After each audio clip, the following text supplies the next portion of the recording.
No problem. Hello, you're through to Books Boys. You've got Dean on the line. Who's calling?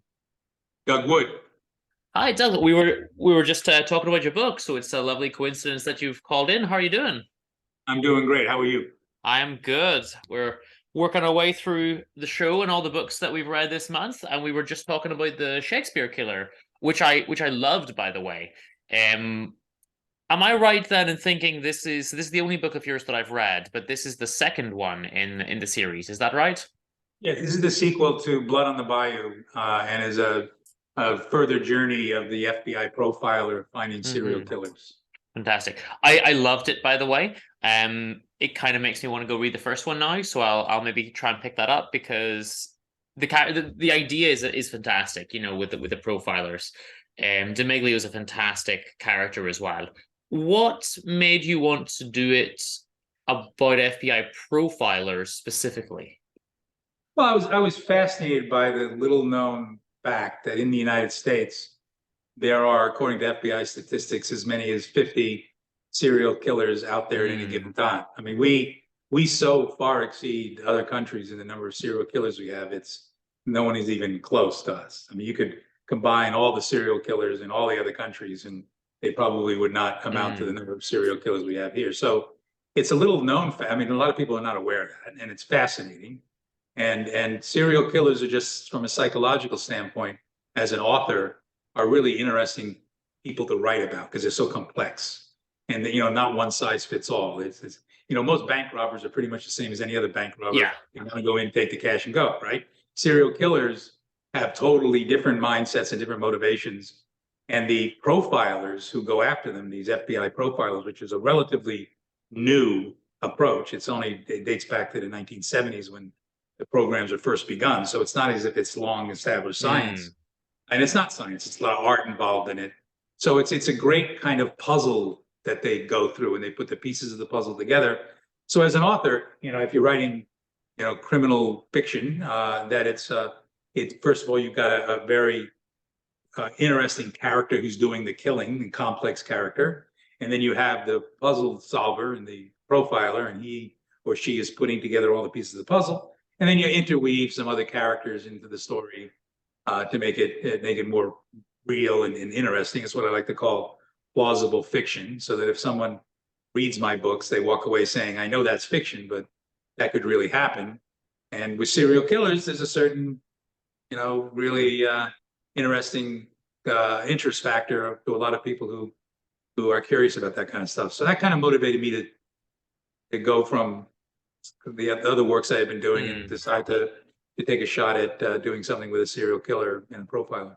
Yeah, it's a great concept, and it's something I suppose that I think you'd be lying if you say that it doesn't intrigue you. You know, the standard person, the idea of a serial killer, there is just something intriguing. As you say, yeah, a bank robber, they just want to get money, whatever. You know, a lot of single crimes, assault, even murder. Well, it might be a revenge motivation or something like that. But the serial killer is interesting because they're killing a lot of people, and it's very curious what makes them tick. And I suppose that is essentially what the book is about to some degree.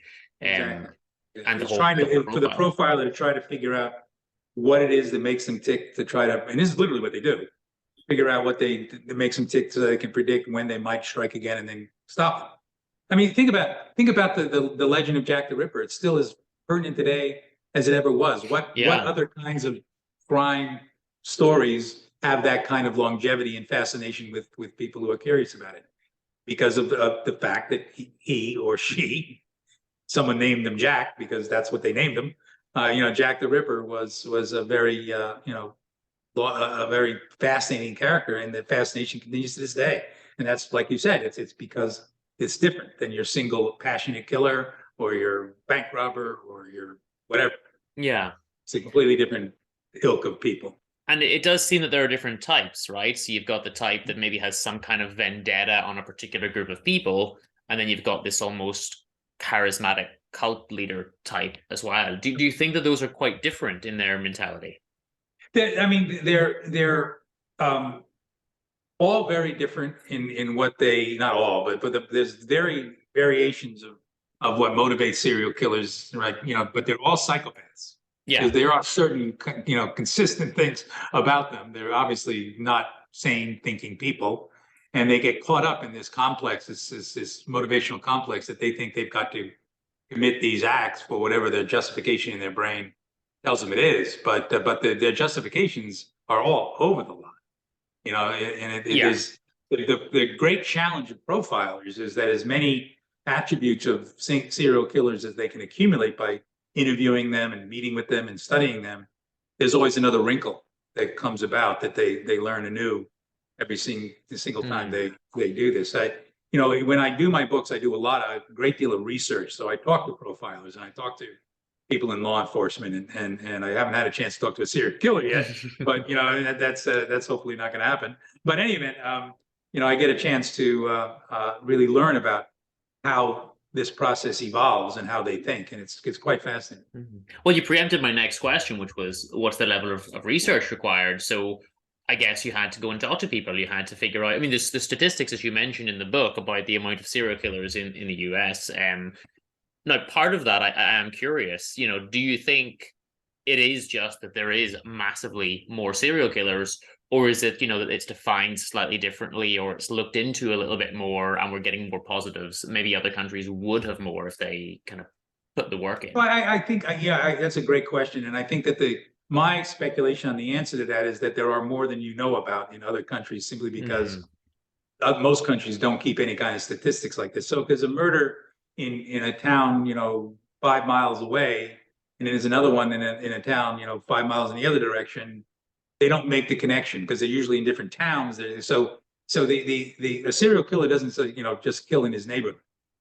He has a wide range of the geography that he might cover. So most serial killers are not discovered in many instances because the dots are not connected. They're independent investigations, and it's only through luck sometimes that somebody says, "Hey, this didn't I read about killing like that in Something such and similar. such a county?"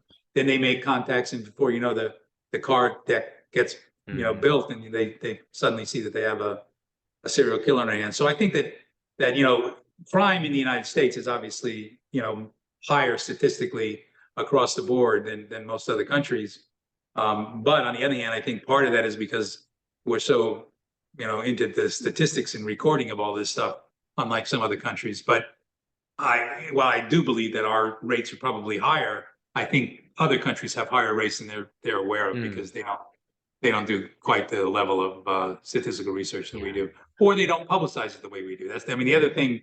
If you want to learn about FBI profiling, you can get their manual. It's free. You just go online, download their manual, and you can learn all the stuff that they do about profiling. So it's because we're so open about that kind of stuff, the statistics come out. And so there's different organizations that track this stuff and they report this stuff. And it's amazing how much you can learn about the topic as a writer if you're willing to do the research. It's good that it's all there for you, though. It is. And the other thing that's amazing as a writer is, I'll be reading something and I want to talk to somebody, a person, about it. And I'll, reach out to one contact after another, 6 degrees separation, whatever, and I'll get connected to somebody that doesn't know me from a hole in the ground. And I'll start the conversation and say to them, look, my name's Doug. I'm writing a book. Would you like to talk to me about it? I'd like to talk to you about whatever it is. When I first started writing dozens of years ago, I figured if I made those phone calls, someone would go, I don't know who you are, and hang up. Yeah. The exact opposite happens. Wow. People love to talk to you. I've talked to criminologists. I've talked to wardens of prisons. I've talked to clerics, and for sort of understand the Islamic view of some terrorism that I've written in books. I've talked to countless people, doctors and scientists, and they all. I have yet, and this is absolutely true, I have yet to have a single one of them say, I don't know who you are and I don't want to talk to you. Not one. Not one. Wow. Not one. And I've probably spoken to, in the course of writing, the novels I've written, I've probably talked to 100 people. Goodness me. So that's a good success rate. And how many novels have you written, actually? 10 books, and 7 of them are novels. Okay. So you're talking to an average of about, let's say, roughly 10 people per book, and you're getting 100% success rate. People want to talk to you. I literally never had someone say to me, I don't want to talk to you. Wow. I've even had, and one of my books talks about hacking computers and this kind of stuff. I talked to a hacker, and why would he talk to me? It was like, imagine if you called up someone you thought was a hacker through different connections, and you said, "Hi, I'm writing a book about, and one of my characters hacks into computers. Can I talk to you? Because I want to make sure I have the verbiage down and I make sure I describe what they do accurately." Well, I never dreamed he'd talk to me, but he was in Eastern Europe, and I said to him, I asked him, why are you comfortable talking to me? Because I always ask in the end, I'm just amazed. And he said, what are you going to do? I mean, I'm in Eastern Europe. No one's going to come and get me. And I said, well, in my books, I always try to give acknowledgments to the people that help me. You want me to give you one? And he goes, no, that I don't want you to do. So of the many people I've spoken to, probably half of them, when I offer to put a acknowledgement, more than half, when I offer to put an acknowledgement in the books, they say no. Okay. Well, that makes more sense. That's understandable. Having a conversation sort of off the record. Yeah, why not? That's good. That's it. So it's very informal. And sometimes I send them excerpts from chapters and they'll, read them and correct things. And I spoke in one of my books involving rockets to the moon, whatever. And I wanted to make sure I fully understood telemetry and all the things about rockets and launching people into space. So I spoke to a chief rocket scientist of one of the major independent commercial rocket companies. And he spent hours with me explaining stuff. But then he said in the end, you do not name me. Right, okay. Run the name. Then the funniest one, the funniest was I wrote one of the earlier books I wrote has scenes in Guantanamo Bay, Cuba. And I couldn't find out information about Guantanamo Bay. So I, through another bunch of connections, sort of 6 degrees of separation kind of stuff, you can usually find somebody. I ended up getting connected to 2 ex-commandants, Marine commandants of Guantanamo Bay who ran Guantanamo Bay. Goodness. They told me all sorts of stuff. And at the end of the discussion, I said to them, I assume you guys don't want me to acknowledge you in the book. They go, no, yeah, use our names. We want to be acknowledged.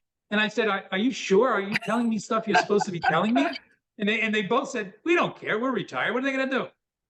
So they're acknowledged. So it's you meet the writing. The great joy of writing is the research and the people you meet to help you write you. But so many people want to help you.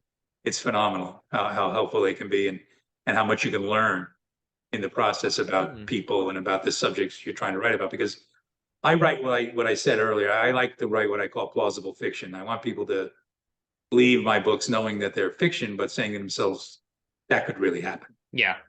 I like a bit of realism myself. I don't go in for sort of fantasy stuff that I don't find believable. What I'm reading, I have to think this could have happened or could happen next week or something. It has to feel real to me to kind of engage with it better. So I totally get that. It's fantastic that so many people are willing to talk to you, though, and you can tell when reading it. Apart from the few statistics, you can also tell this is a plausible story, and you can see the level of research that went in. Even just talking about the profiling, you're not just making stuff up. It reads as though, okay, this guy actually has put some work in and knows what he's talking about, which is fantastic. That's what I'm looking for usually. It's like one of my favorite authors is Tom Clancy, who and the thing about Clancy is he went overboard on detail. Of you could design a submarine after reading Dawn for Red October. I don't get that far. Yeah, and sometimes my editor will say to me, they don't need that much detail. And I'm going, come on. I want them to understand how this works. I want them to see it. It's an interesting observation you make, because there are some readers who really want to see the detail and understand it, and there are others who would just prefer to rush the story along and whatever it is. So if you read a Tom Clancy book, you'll see a lot of detail. A John Grisham book, you'll see a lot of detail. Yes. If you read a Robert Ludlum book, or even a Patterson book, there's not a lot, and it's just a lot of action. So there's that kind of yin and yang of writing. That's the author's challenge. Whenever if you're a researcher like I am, you're prone to be like Clancy. But you're trying to make sure you don't get too far into designing submarines, but yet at the same time you give the the reader hopefully a reason to read your book and enjoy the book in the first place. You got to find a balance, I guess. You know, I read a lot of John Grisham when I was younger in my teens, and it's like, oh, he clearly knows his stuff. But then there are those moments where it's like, oh, I did want to read a novel though. This is a lot of information. Like I'm not here to learn to be a lawyer, you know. There you go. Exactly. That's the thing. It's we're not writing textbooks. We're writing fiction, and it's supposed to be enjoyable. It's supposed to be the kind of thing that you want to sit at the beach or at night when you're hanging out and you want to read just for the enjoyment of reading. So an author, you're always challenged with going from professor to entertainer, because you really want to entertain the reader as opposed to teach the reader. Yeah. So that's kind of the always the difficult challenge in writing, in that, because you got to have a little bit of both. Hopefully more entertainment than you do teaching, but you got to have a little bit of teaching to get the whole story across to your. So the actual book comes out in 2 weeks or so, is that right? The official release date is June 13th. June 13th. So about 2 weeks. So I've refrained from going really any in-depth aspects of the story before the book actually comes out, because it's a fantastic book and I'm recommending it, and I'd like people to get the chance to check it out first for themselves. But just to dip in that little bit, we've covered a few ideas. We've talked about the profiling and everything. Essentially, we have a murderer, and the title gives that away. It's the Shakespeare Killer. Where did the idea come from to use Shakespeare? I'm a big Shakespeare fan. I do a second podcast where we just review Shakespeare plays, so I love Shakespeare. Really? Yeah. Because I love Shakespeare. In college, I took every course on his books I could, or his plays. And the thing about Shakespeare is that there's so much that people don't realize is colloquial today that is all attributed to him. And I mean, it's amazing. His body of work is second to none. Oh yeah. So the premise that the person learns very early in the book, so it's not a spoiler alert, is that this serial killer is killing lawyers. So the natural inspiration I got from that was from Shakespeare's First We Kill All the Lawyers. And so that idea of having Shakespeare intertwined throughout the book with quotes from Shakespeare, and that kind of makes it a little interesting, I hope, for readers, particularly those who are into Shakespeare. There's hints of Shakespeare writing in many places in the book that are not literal quotes from Shakespeare, but that take up some of his themes, because his themes were always almost very, very dark, and like most of his plays were about death and suicide and love lost and you name it. I mean, oh yeah. Not a lot were Much Ado About Nothing. Most of them were a lot tougher than that was. So it fit the model of being able to keep a theme in the book. And the only thing I regretted was that Shakespeare chose to name the guy who said that Dick the Butcher, which is not the greatest literary name that one could come up with for a new book, but that's the name he gave, so that's the name he got. So that was interesting. But that's why Shakespeare's in there. And it's funny to me as well because you're stuck with Dick the Butcher, right? So that's the name that the murderer's kind of going by. But I guess the media preferred the Shakespeare Killer. I guess that's a bit snappier. Yeah, I think if I did a book called Dick the Butcher, I don't think it might get on the Food Channel, but I don't think it's going to get on any of the lists. With fiction. Can we talk a little about the reporter / potential love interest, Len?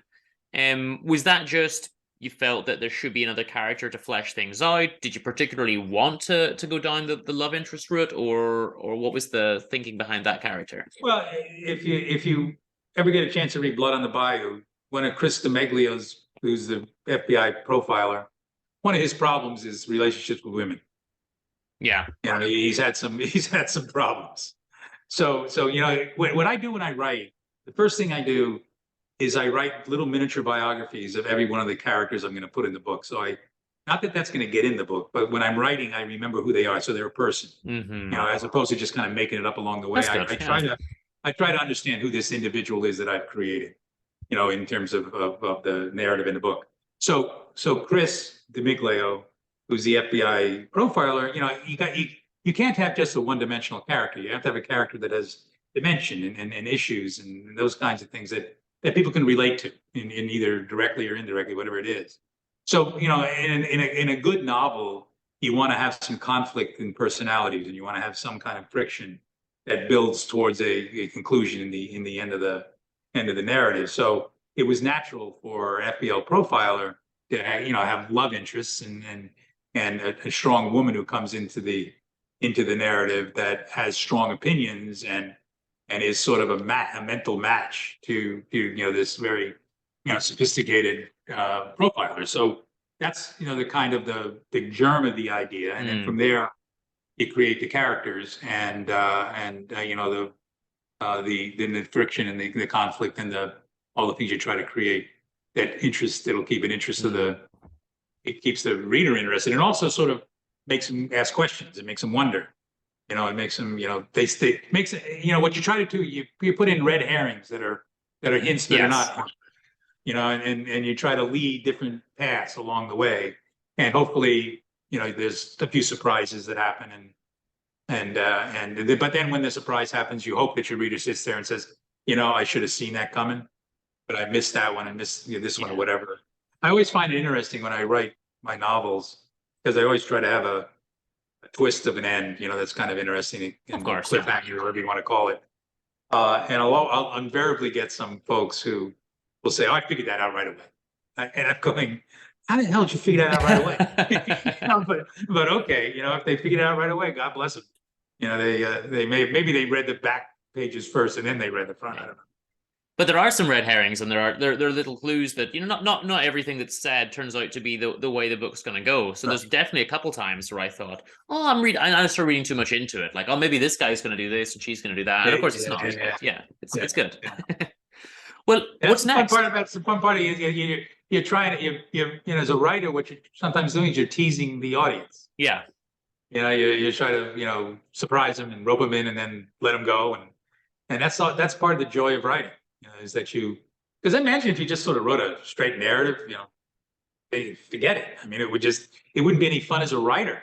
The truth is, and I'm not belittling reporters. I think reporters do wonderful jobs, but their job is to report the facts in factual order, linear order, and to tell you what happened on a given day. Now, lots don't do that anymore, but when they're doing their job right, that's what they do.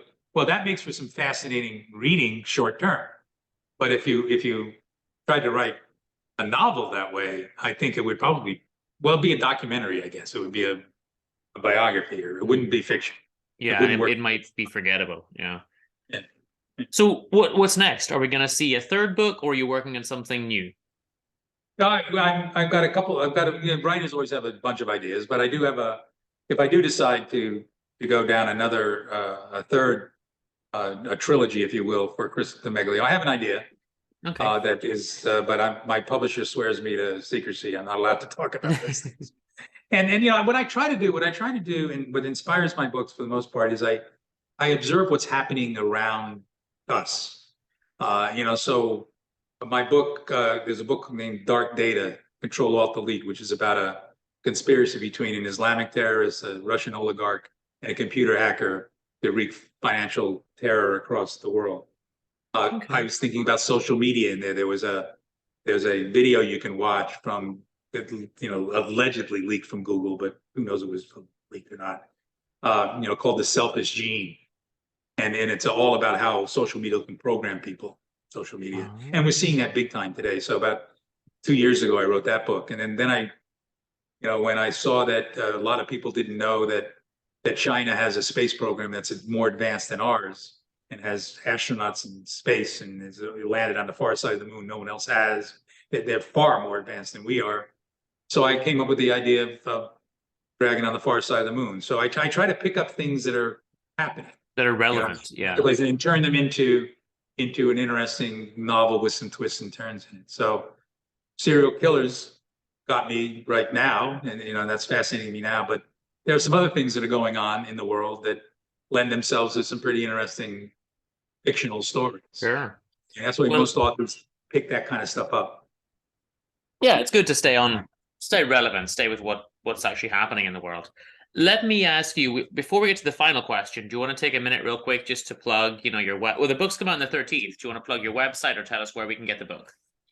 Well, the book, you can buy the book. It's available on Amazon, Barnes and Noble, wherever wherever bookstore. I was gonna say wherever books are sold. Unfortunately, there's not much brick and mortar left anymore. Sadly, Sad. yeah. But yeah, you can get it. You just search the Shakespeare Killer on either Barnes and Noble or Amazon. Cool. They've got some promotional prices on pre-order right now. My publisher's doing, so take advantage of that. But then it'll be available on the 13th. And if you also want to know more about my other novels, it's douglasjwood.com is my author site, and you can see all this stuff there. And I also do a lot of blogging on issues that are ancillary to the books that I write. So if you want to learn more about serial killers and profiling and the like, there's a whole blog series that I have on my website as well, so that you can learn Nice. about that. So We'll put a there's link to the site as well. a lot of writing. Cool. Well, Douglas, it's been lovely to have you on. I'm going to ask you the final question, which is something we ask all the authors we've interviewed over the last couple of years. If there's any existing book that you wish you'd been the person to write, what would it be? It's a great question.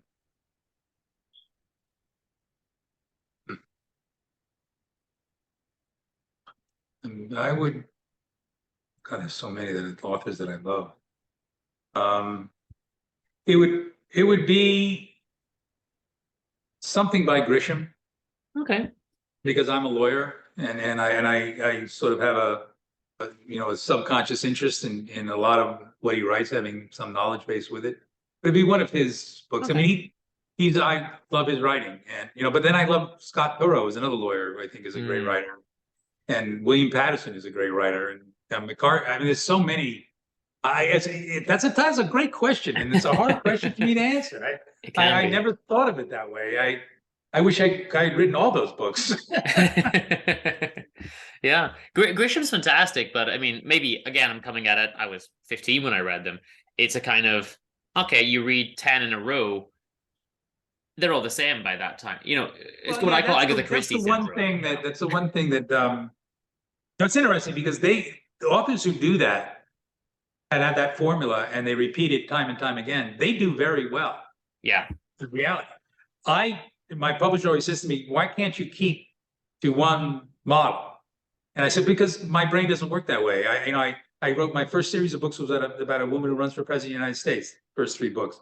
The next book was about social media, brainwashing people. The next one was about a battle between the United States and China over colonization of the moon. The next one is about the serial killer. So I go all over the place, because that's what motivates me. That's what fascinates me in terms of what I enjoy doing, where my passion lies.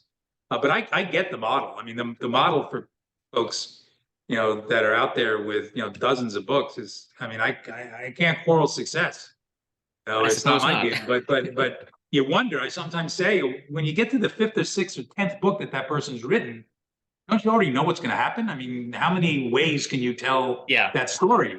But the guy, they're great writers, and people love their prose, and they sell books, and God bless them.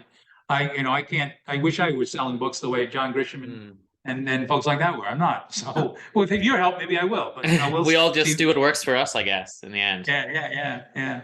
Well, Doug, it's been wonderful having you on. As I say, I'll put the link to your website and everything in the show notes, and hopefully people will check out the book in a couple of weeks when it comes out. Thank you so much for your time. All right, take it easy now. Thank you. Bye-bye. Bye.